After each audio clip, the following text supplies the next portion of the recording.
अस्सलामुअलैकुम। Programme night addition में हम आपको खुशामदीद कहते हैं। नाजरीन, पीडीएम में जो तकसीम है अब ये वाज़ेह होती जा रही है।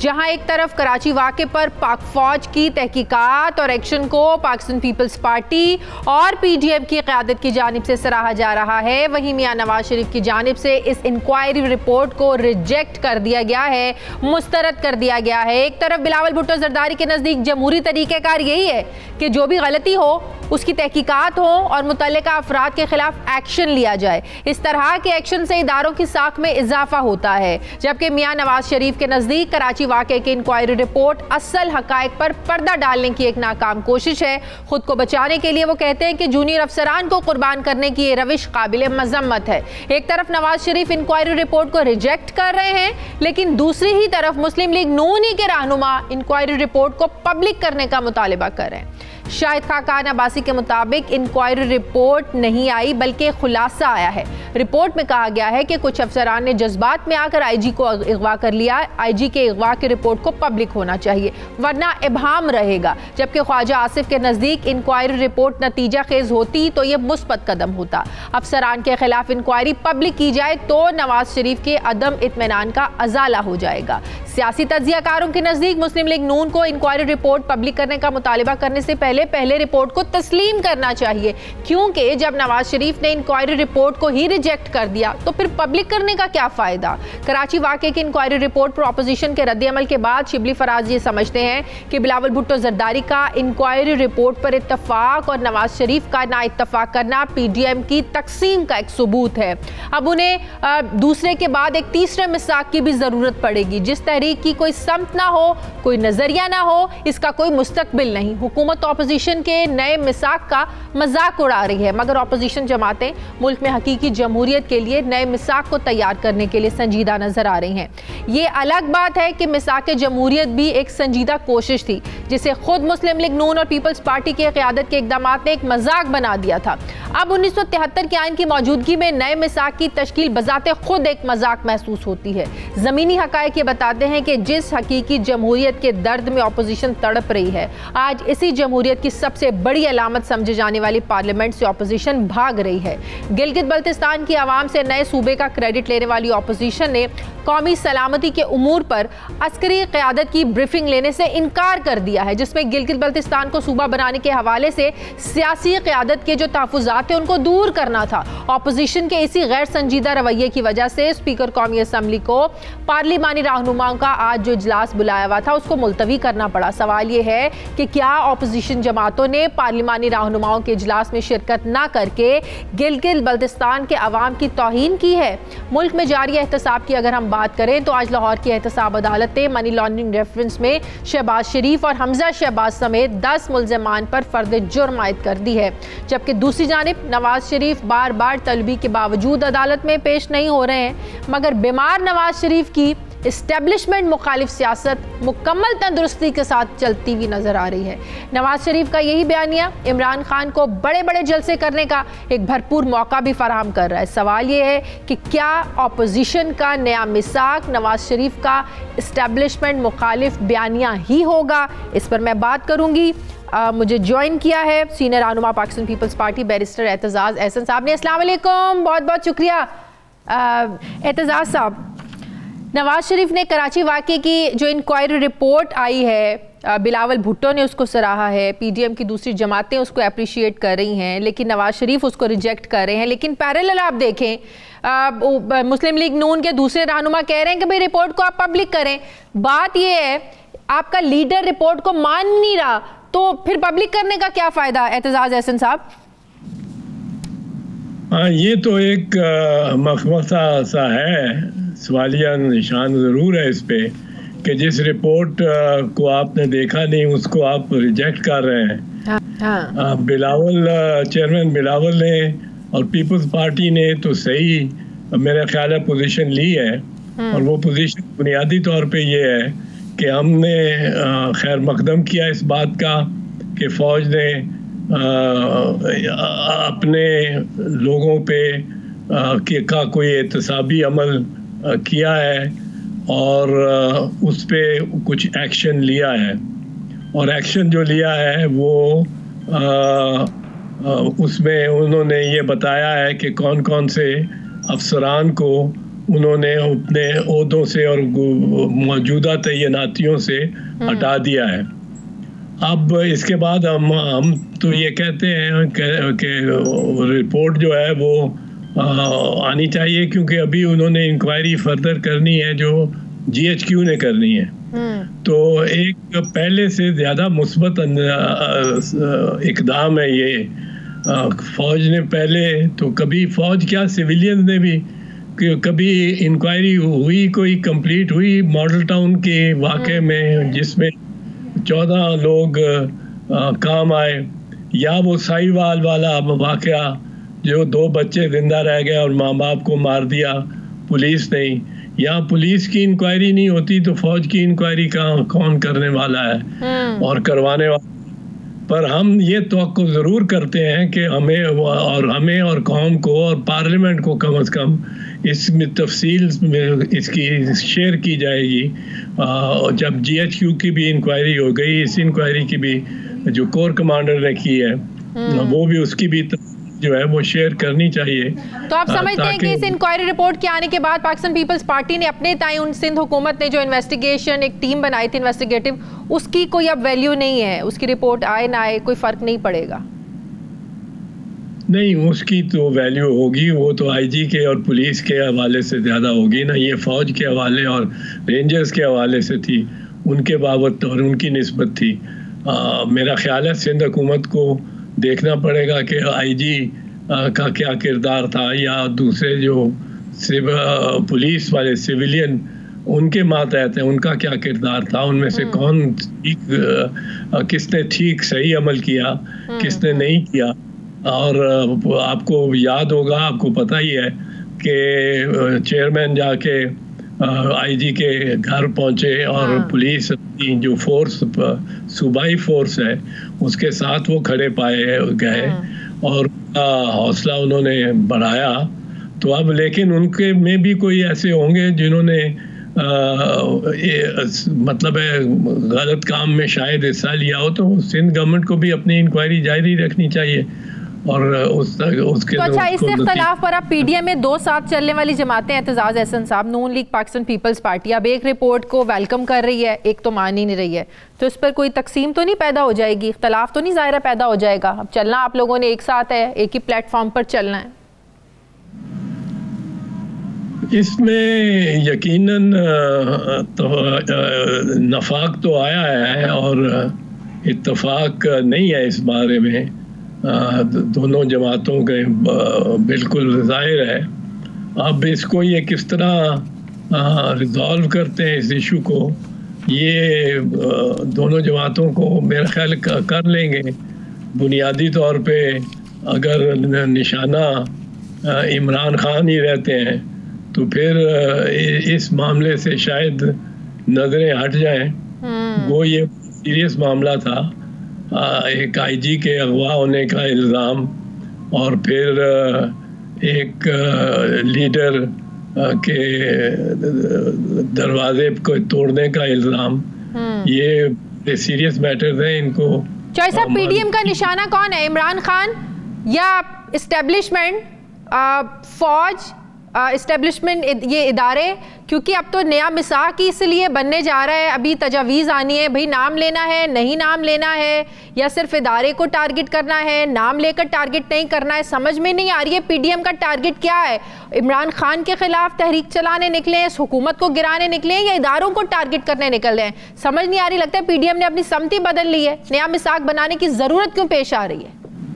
देखिए, जहाँ तक पीपल्स पार्टी का ताल्लुक है, हमारा तो बड़ा कंसिस्टेंट और 30-40 साल से तसलसल के साथ एक मौक़िफ़ रहा है, और वो ये मौक़िफ़ रहा है। देखिए, हमने जब इस्टेब्लिशमेंट की नुमाइंदगी ज़ियाउल हक़ कर रहा था और उसने शहीद जुल्फ़िकार अली भुट्टो को फांसी भी लगाया, हमारे वर्कर्स को कोड़े भी मारे, जेलें दिखाई, बुरे हाल किए, और मियाँ साहब उनके साथ थे उस वक्त, और जब ये चीफ मिनिस्टर भी थे और ज़ियाउल हक़ सदर और मार्शल लॉ का एडमिनिस्ट्रेटर था। तो उस दौर में भी हम इस्टेब्लिशमेंट की बात करते थे। जब इस्टेब्लिशमेंट की नुमाइंदगी फिर करनी शुरू कर दी मिर्ज़ा असलम बेग ने, मिर्ज़ा असलम बेग ने हमारे खिलाफ IGI बनवाई, जो अमीर गुल साहब ने जिसका एतराफ़ किया। फिर उसके बाद वो आए ना जंजुआ, आसिफ नवाज जंजुआ साहब। उस वक्त सिविलियन गवर्नमेंट नवाज शरीफ की थी।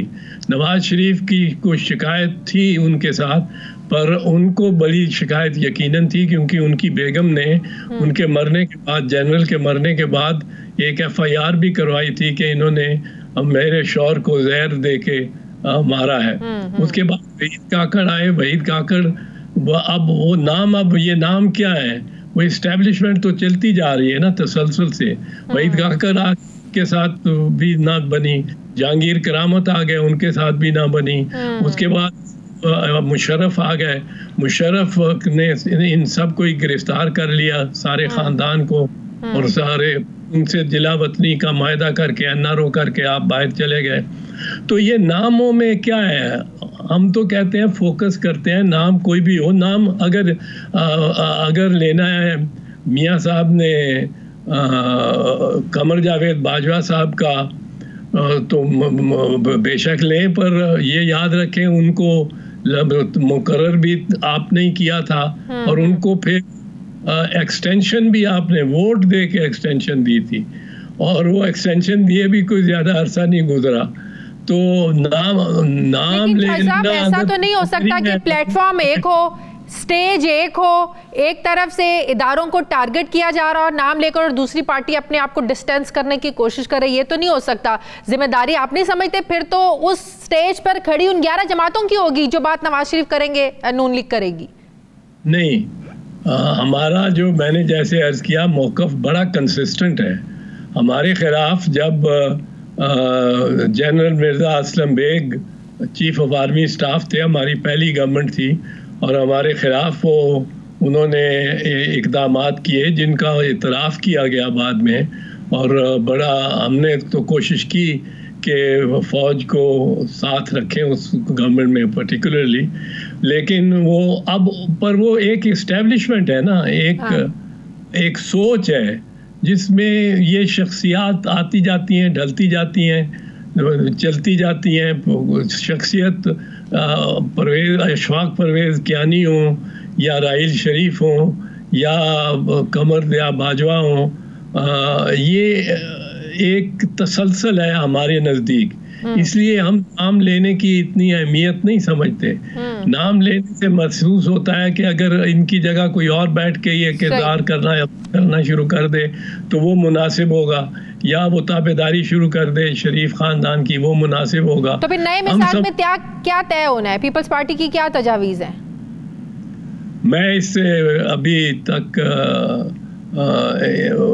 इसमें नहीं हूँ, इस लूप में नहीं हूँ कि जिसमें ये पता हो कि मुझे क्या तजावीज़ दी जा रही हैं। पर ये बात एक तसलसल से, और इसलिए हम बात जो आपने इस वक्त सबसे बड़ी मुतनाज़िया बनी हुई है वो ये है कि नाम लेना है, कि नाम के उस सोच को जाहिर करना है। बिल्कुल सही। उस सोच, उस माइंड सेट को हम चाहते हैं कि वो माइंड सेट तब्दील हो, और वो हर एक शख्स में, हर फौजी और हर सिविलियन के माइंडसेट में को वो इस तरह चेंज करना पड़ेगा अगर जमहूरियत को मुस्तहकम होना पड़ेगा। अच्छा, चौधरी साहब, आज स्पीकर कौमी असम्बली ने पार्लिमानी रहनुमाओं का इजलास तलब किया था। अस्कर क़यादत ने भी शामिल होना था, वज़ीर आज़म ने भी उसमें आना था, और उसमें अहम कौमी सलामती के अमूर उन पर बात होनी थी। कहा जा रहे थे गिलगित बल्तिस्तान का इशू उसमें डिस्कस होना था, इंतखाबात से पहले जो सूबा बनाने की बात हो रही है। अब समझ में नहीं आ रहा, एक तरफ तमाम सियासी जमातें गिलगित बल्तिस्तान में खड़े होकर नारे लगा रही हैं कि हम सूबा बनाएंगे, हर कोई अपने तय क्रेडिट लेने की कोशिश कर रहा है, लेकिन आज अपोजिशन ने इनकार ही कर दिया, जिसकी वजह से स्पीकर कौमी असम्बली को इजलास ही मुलतवी करना पड़ा। तो ये क्या दौरा में आ रहा है? एक तरफ आप सूबा बनाने की बात करते हैं, लेकिन उसी सूबे से मुतल्लिक जब डिस्कशन के लिए आप लोगों को बुलाया जाता है तो आप इनकार कर देते हैं, ये कह के कि स्पीकर कौमी असम्बली का रवैया ठीक नहीं है। नहीं, स्पीकर कौमी असम्बली का रवैया में भी कोई खामी होगी, यकीनन ये मुझे नहीं मालूम वैसे, पर ये जो मामला है पार्लियामेंट के फोरम पे या पार्लियामेंट में आके अस्करी क़यादत अगर अपने आप को एक्सप्लेन करना चाहती है या अपना मौक़िफ़, और ख़ास कर ये कि वो पार्लियामेंट आके, पिछली दफ़ा तनकीद बड़ी हुई थी कि जी ये लोग सियासतदान क्यों गए अस्करी क़यादत के बुलाने पे, उनके तरफ क्यों गए। अब वो अगर गए थे तो मेरे ख्याल में तो इस मीटिंग को हो जाना चाहिए था, ब्रीफिंग होनी चाहिए यही के दरमियान इसी तरह ही। और हमें सिविलियंस को भी, जिसमें मैं चाहे शामिल हूँ या ना हूँ, पर सिविलियन क़यादत को भी आजकल जो हिंदुस्तान का मसला है, आर्टिकल 370 का मसला है, और उस पे हम 2 साल पहले सुप्रीम कोर्ट का एक वर्डिक्ट भी आया है जो जिसको मैं कोई इतना दुरुस्त नहीं समझता, पर पाकिस्तान की आला तरीन अदालत का फैसला है गिलगित बल्तिस्तान के इंतज़ाम पे, सही, और किस कदर उसको बदला जा सकता है, किस कदर नहीं बदला जा सकता। तो इस पे एक कंसेंसस तो होना चाहिए इदारों के दरमियान। अच्छा, वैसे तो गिलगित बल्तिस्तान में इंतखाबात के हवाले से ये देखा है जिसकी मरकज़ में हुकूमत होती है वही वहाँ पर हुकूमत बनाते हैं, और लोग वोट भी इसी माइंडसेट से देते हैं कि जो हुकूमत में है ज़ाहिर है उसी को वोट देंगे तो जो भी आएगा तो हमारे काम मसाइल हल होंगे। पीपल्स पार्टी को आप इन इंतखाबात में कहाँ रेट कर रहे हैं गिलगित बल्तिस्तान में? मेरे ख्याल में चेयरमैन बिलावल ने बड़ी मेहनत की है और बड़े अच्छे उनके क्राउड मिले हैं उनको, और उन्होंने, मेरा ख्याल है वहाँ जो इस किस्म की ज़बान इस्तेमाल होती रही है उसमें से शाइस्ता ज़बान जो इस्तेमाल करके, लेकिन अपनी तकरीरों को सख्त रख के अपना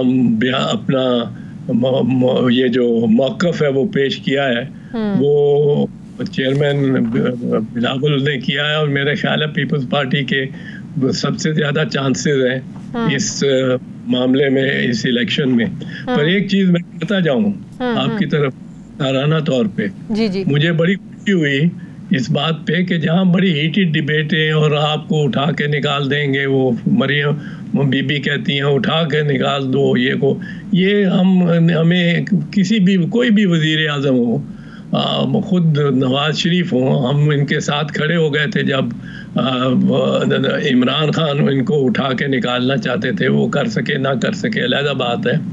ये अगर कहें कि वज़ीर आज़म को उठा के बाहर फेंको तो इसका मतलब है ये तो फौज को बुलाने के मुतरादिफ हुआ ना। वज़ीर आज़म को अगर आपने बज़ोरे बाजू तो फिर ये होगा, इमरान खान का अमल भी गलत था और मुस्लिम लीग नवाज का ये अमल भी गलत है। और मैं समझता हूँ कि इसमें बड़ी अच्छी और शराफत दिखाई है अगर किसी ने अभी हाल में, तो वो वज़ीर दाखिला एजाज शाह साहब ने उन्होंने जाके इफ्तिखार हुसैन साहब के घर माजरत की और वो बड़ी अच्छी बात है। बिल्कुल सही। आखिरी सवाल है एतजाज साहब, कानूनी लिहाज से आज मनी लॉन्ड्रिंग केस में शहबाज शरीफ और हमजा शहबाज पर फर्द जुर्म आयद कर दी गई है, आपके ख्याल में कितना संजीदा केस ये बन गया है उनके ऊपर? ये तो मेरा ख्याल है बड़ा इस डॉक्यूमेंटेड केस है, दस्तावेजी केस है। दस्तावेजी शहादत को ठुकराना या उलझाना ख़त्म करना ज़रा मुश्किल होता है, ज़बानी शहादत पे तो जिरा बड़ी हो जाती है।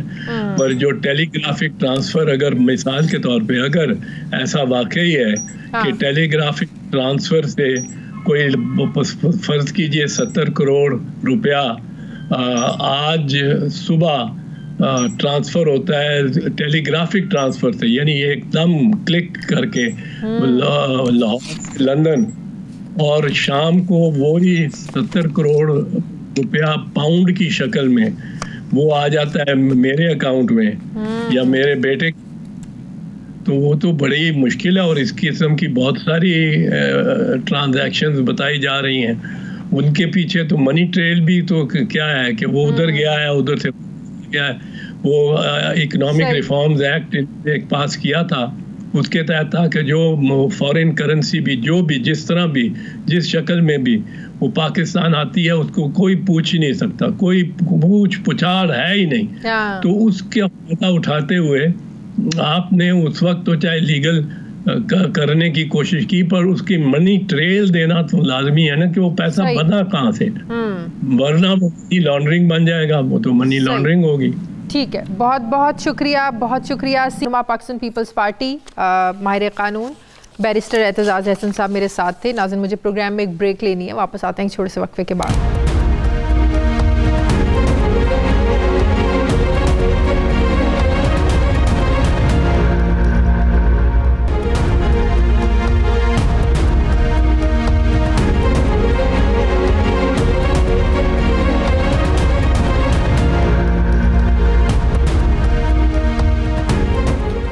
ब्रेक के बाद एक बार फिर से आपको खुशामदीद कहते हैं। नाजरीन, मौजूदा सियासी सूरत हाल में ये अंदाज़ा लगाना मुश्किल नहीं है कि आने वाले दिनों में नून लीग के लिए सियासी माहौल जो है ये ज़्यादा साजगार नहीं होगा। नून लीग के कई रहनुमा पार्टी छोड़ चुके हैं, आने वाले दिनों में मज़ीद लोग कहा जा रहा है पार्टी छोड़ सकते हैं, जबकि कई रहनुमा ऑफ द रिकॉर्ड पार्टी का जो एक बयानिया है इस पर अपने तहफ़्फ़ुज़ात का इजहार कर रहे हैं। सवाल ये है कि पार्टी रहनुमा तो नून लीग छोड़ रहे हैं, लेकिन क्या अवाम में भी नून लीग की मुखालिफत में जो जज्बात उभर रहे हैं या नहीं, इस पर भी हम बात करेंगे। नून लीग के मौजूदा बयानिए से जो लोग इख्तलाफ कर रहे हैं वो यकीनी तौर पर शहबाज शरीफ का जो मुफाहमती बयानिया है उसके हामी है, क्योंकि जब तक शहबाज शरीफ गिरफ्तार नहीं हुए थे तब तक नून लीग जो थी अब मुत्तहिद नजर आ रही थी, और जब से शहबाज शरीफ गिरफ्तार हुए हैं तब से वो जब भी अदालत आते हैं सिर्फ अपनी बीमारी और जेल में जो मुश्किलात उनका जिक्र करते हैं, ना तो पार्टी बयानी पर कोई बात करते हैं, ना ही पीडीएम से मुतालिक उनको कोई बात करते हुए हमने देखा है।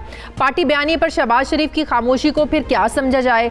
पीडीएम के पहले गुजरांवाला जलसे में नून लीग की जानिब से अस्करी क़यादत को बराह रास्त निशाना बनाया गया, जबकि बलूचिस्तान जलसे में एक बार फिर से यही बयानिया दोहराया गया, जबकि जलती पर तेल का काम किया अयाज सादिक ने जब उन्होंने कौमी असम्बली में बयान दिया।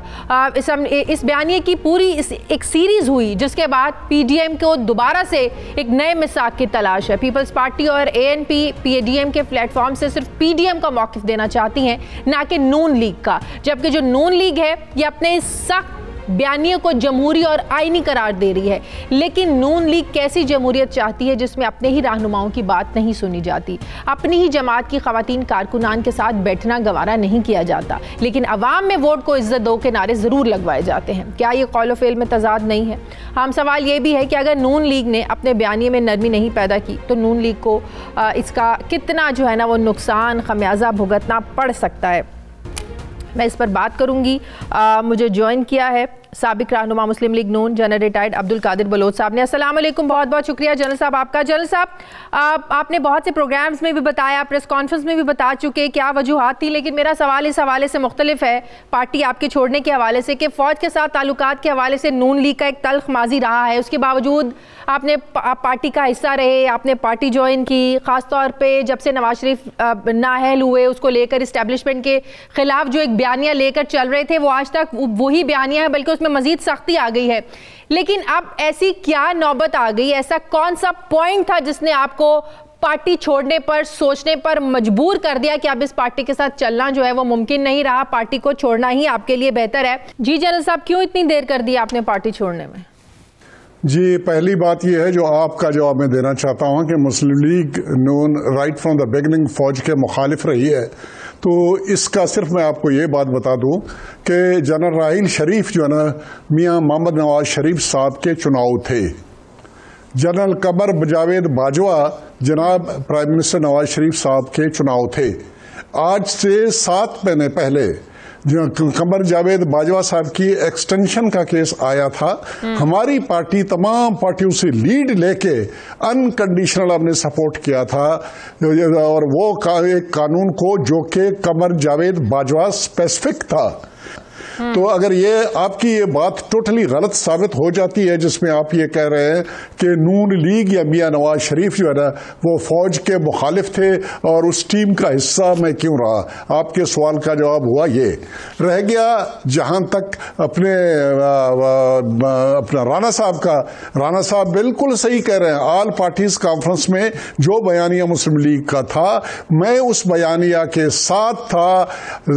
तकरीबन 8 बजे तक 8 बजे रात के 25 अक्टूबर 2020 तक, उस वक्त तक मैं अपने पार्टी के साथ था, पुरानी पार्टी के साथ था, किसी किस्म का मेरा इख्तिलाफ नहीं था। वहां पर जो बातें की गई, मेरी इख्तिलाफी बात उस वक्त आ गई जिस वक्त इन्होंने आर्मी के रैंक एंड फाइल से अपील की कि कोई हुक्म जब मिले आर्मी चीफ की तरफ से, उससे पहले आर्मी चीफ को नॉमिनेट किया, उन्होंने रिस्पॉन्सिबल ठहराया तमाम बुराइयों का जो इस मुल्क में या इस पार्टी पीटीआई से मुताल्लिक हैं, उसके लिए उसका नाम लेके उसको रिस्पॉन्सिबल ठहरा गया। और उसके बाद क्वेटा के जलसे में जब उसको एड्रेस कर दिया तो उन्होंने रैंक एंड फाइल से अपील की कि वो अहकाम की कॉन्स्टिट्यूशनलिटी को देख के उसके ऊपर अमल करें। ये वो बात बनी जो कि वजह बनी मेरे डिजिग्नेशन का। मैं ये डिनाई नहीं करता हूं कि जो नवाब सनाउल्लाह के साथ उन्होंने जो ट्रीटमेंट की ये वो रीजन नहीं था, वो भी रीजन था। खवातीन के साथ जो वहां पर उन्होंने डिसरिगार्ड शो किया मरियम बीबी ने, वो भी रीजन था। लेकिन फाइनली क्लोजिंग रीजन ये थी, वो दोनों ठीक किए जा सकते थे। ये जो फाइनल उन्होंने कहा ये ठीक नहीं की जा सकती थी। मंजर में भी जाएं, ये कोई कहानी अब तो नहीं शुरू हुई ना। आप देखें ना कि गुजरांवाला जलसे में जो उन्होंने एंटी एस्टेब्लिशमेंट एक मिनट बीबी, एक मिनट प्लीज एक मिनट। और ये जो ना राना सनाउल्लाह साहब की इस शख्स की मुनाफिकाना, मुझे दुख हो रहा है उसकी इस बात से। हमने कभी भी एक दूसरे का ख्याल नहीं किया, इस तरीके से ट्रीटमेंट हमने नहीं दिया। मैं मुनाफिक नहीं रहा हूं, मैं स्ट्रेट बात करता रहा हूं। मैंने इवन 25 तारीख को और 24 तारीख को मरियम बीबी के सामने जो मेरी बातें थी वो उनको भी कहा, और मैंने शायद खाकान अब्बासी साहब से भी क्लियर बात की, मैंने आसन इकबाल से क्लियर बात की, मैंने मुसद्दक मलिक के सामने क्लियर बात की, मैंने जुबैर साहब के सामने क्लियर बात की। जुबैर साहब के अल्फाज थे कि ये जो ट्रीटमेंट सनाउल्लाह साहब के साथ की गई है, अगर मेरे साथ किया जाता तो शायद मैं भी पार्टी छोड़ देता। मैंने कोई मुनाफिकत नहीं की है। रह गया जहां तक अपने किरमानी साहब का, किरमानी साहब एक मुलाजिम आदमी हैं, वो घर के मुलाजिम हैं, वो जिस किस्म की गालियां दे वो कबूल है। नवाज शरीफ साहब ने जब ये कहा कि हमारी लड़ाई जो है वो इमरान खान के खिलाफ, वो कहते हैं राना साहब से मुझे दुख हुआ, ये राजपूत हैं और राजपूत जो है ना वो सीधे होते हैं, और मुझे हैरानगी हुई। मैंने कभी भी नहीं कहा कि मैं पार्टी के बयान के साथ नहीं था। मैंने कहा कि मैं 25 अक्टूबर, लेकिन जनरल साहब नवाज शरीफ का तो ये बयानिया था ना कि हमारी लड़ाई इमरान खान के खिलाफ नहीं है, इमरान खान को लाने वालों के खिलाफ है। तो जाहिर है आपको पता तो था ना कि वो किसको टारगेट कर रहे हैं, किस इदारे को टारगेट कर रहे हैं। तो उस वक्त आपको उनके इस बयाने ने, इस बात ने हर्ट नहीं किया था?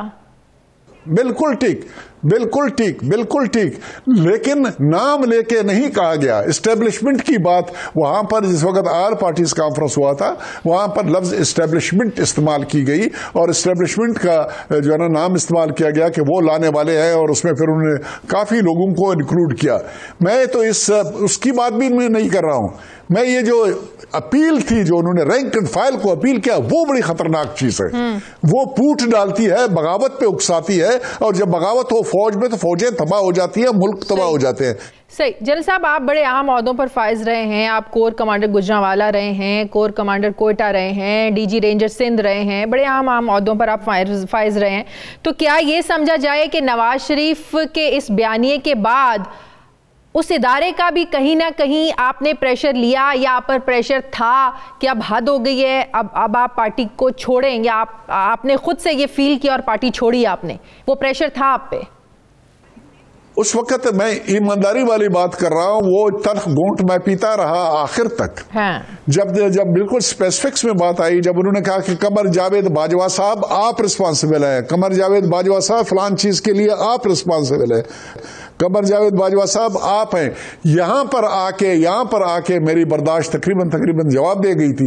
लेकिन बाद में फाइनल जो उन्होंने कॉल किया the rank and file of the army, और ये कहने के लिए कि कॉन्स्टिट्यूशनलिटी और अदरवाइज को देखें, आईनियत और अदरवाइज को देखें, अहकाम के जो दिए जाते हैं, ये बुनियादी तौर पर ये इस कहने का जिस तरीके से पीडीएम के बयानिया में है कि एस्टेब्लिशमेंट रिस्पॉन्सिबल था इनको लाने के लिए, ये बयान फिर फौज को बगावत पे उकसाने के लिए मियां साहब का ये बयान जो है ना, ये वजह बनती।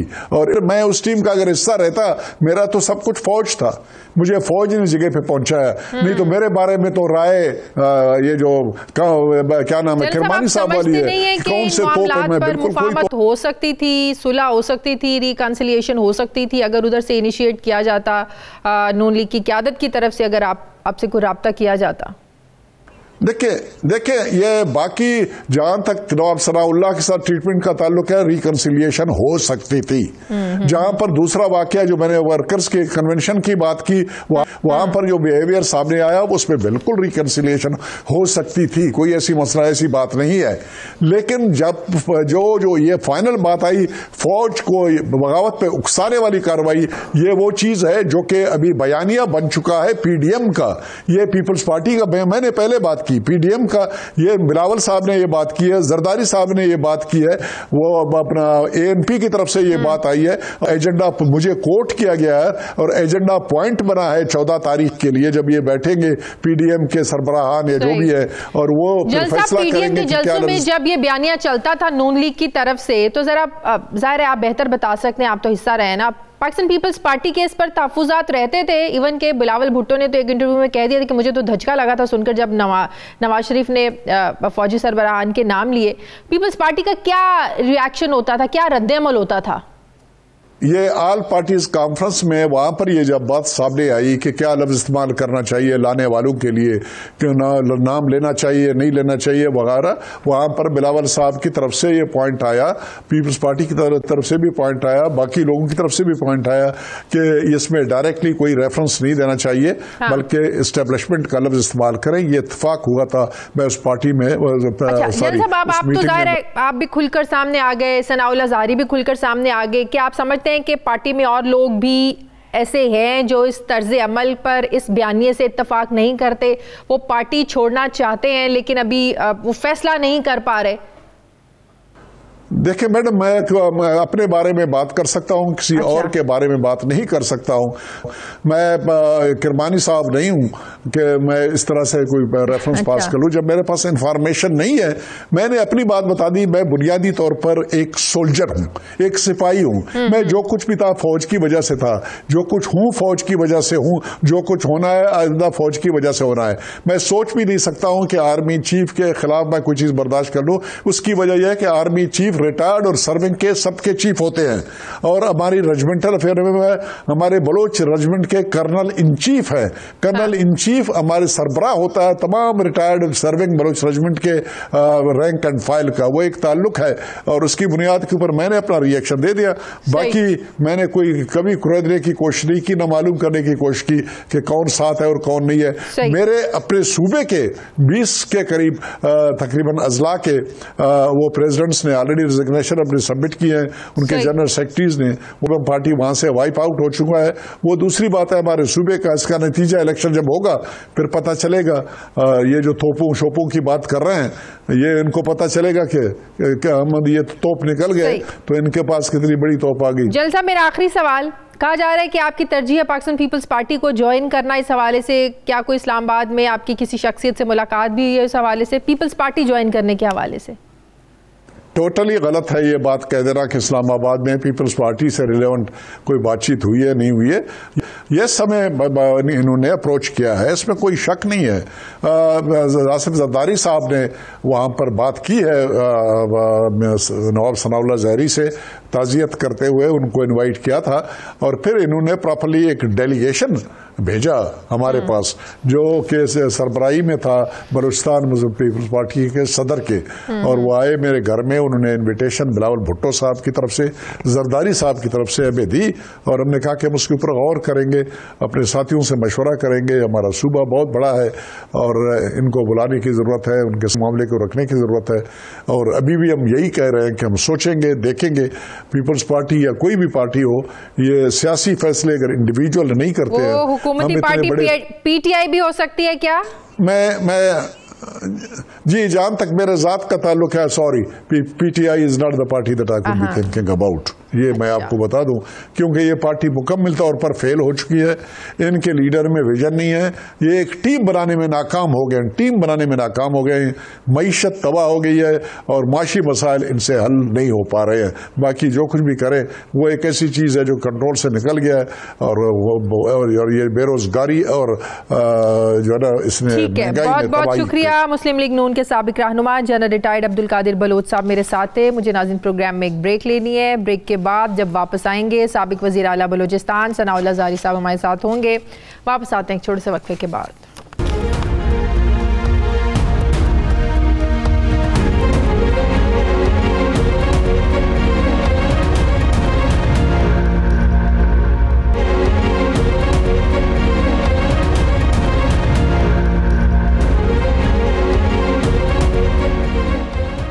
ब्रेक के बाद एक बार फिर से आपको खुशामदीद कहते हैं। साबिक वज़ीर आला बलोचिस्तान, साबिक रहनुमा मुस्लिम लीग नून सनाउल्लाह ज़ाहरी साहब ने मुझे ज्वाइन किया है।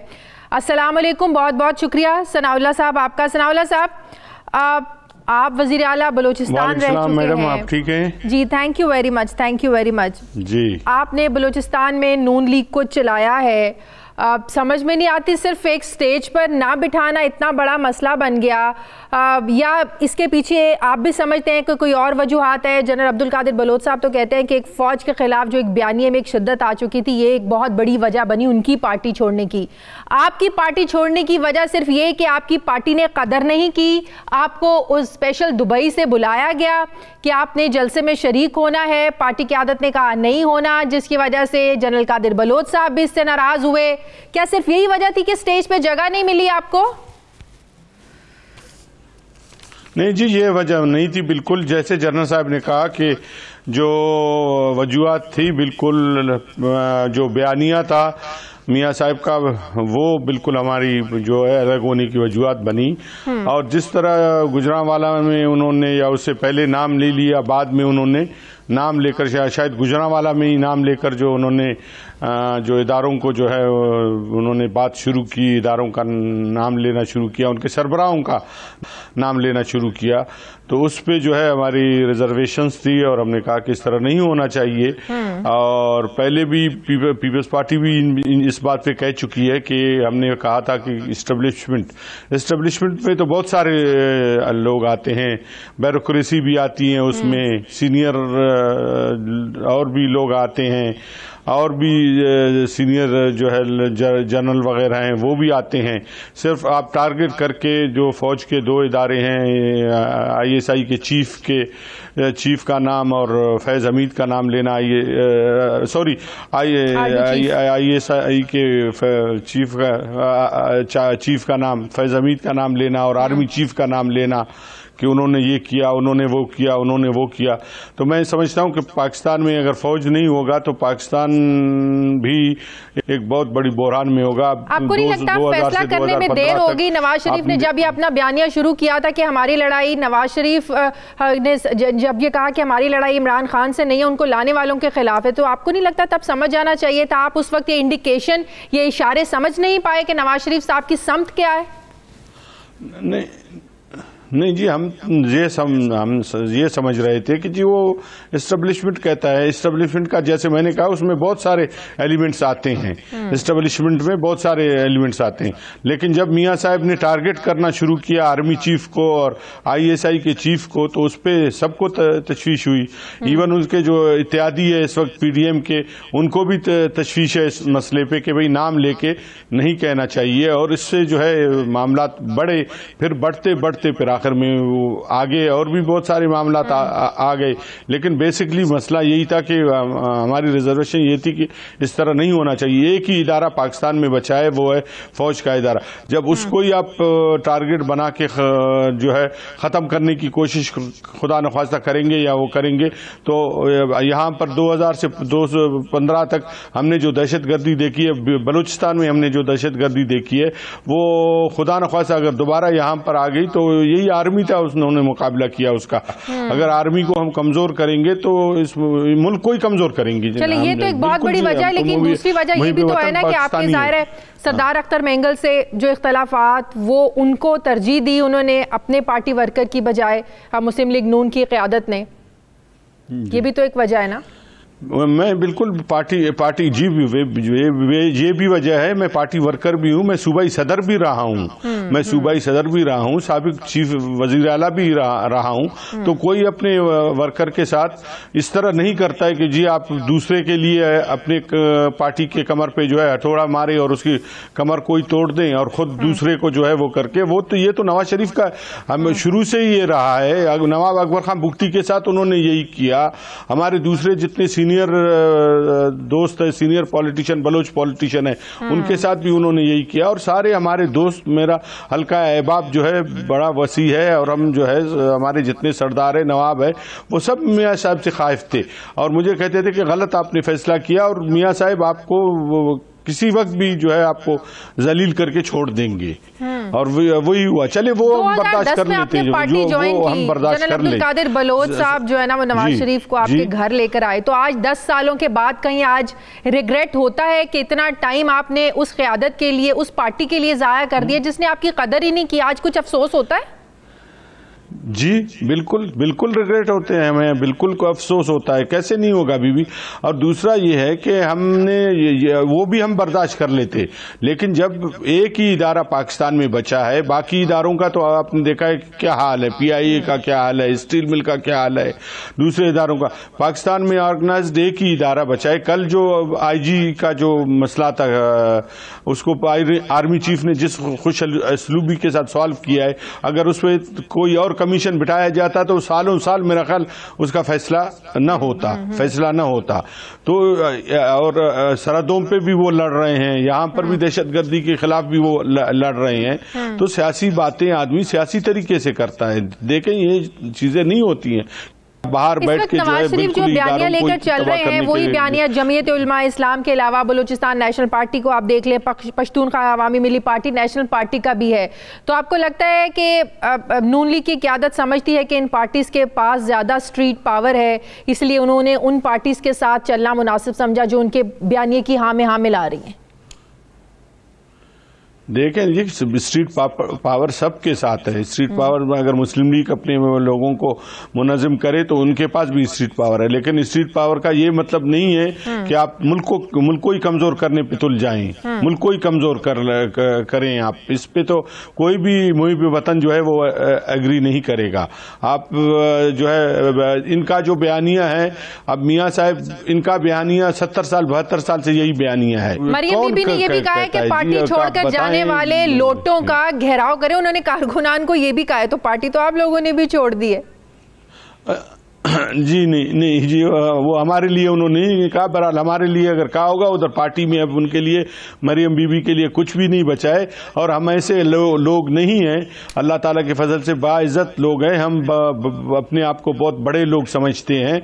हम उन लोगों में से नहीं है कि सिर्फ टिकट के लिए जो है बैठे रहें और एक जो है सीट लेने के लिए जो है बेइज्जत होके बैठे रहें। हमें कोई घेराव करने वाला नहीं है। हमने बलूचिस्तान में कोई ऐसे माई का लाल नहीं देखा है जो हमारा घेराव करे। हम आए हैं, अपने वोटों से आए हैं, हम अपने वोटों से जो है जीत के आए हैं। और यहाँ पर मुस्लिम लीग का एक वोट भी नजरियाती वोट नहीं है। अगर होता भी, सारे मुस्लिम लीग के वोट होते, वो सारे मुस्लिम लीग के वोट होते, लेकिन इनके बयानी के साथ हम नहीं रह सकते, हम नहीं चल सकते थे। ठीक है, बहुत बहुत शुक्रिया। साबिक वजीर आला बलूचिस्तान, साबिक रहनुमा मुस्लिम लीग नून सनाउल्लाह ज़ाहरी साहब मेरे साथ थे। नाज़रीन, हमारे प्रोग्राम का वक्त खत्म हो गया है। प्रोग्राम के लिए आप हमें फीडबैक जरूर दीजिएगा। अपना ख्याल रखिएगा। मुझे इजाजत दीजिए। अल्लाह हाफिज।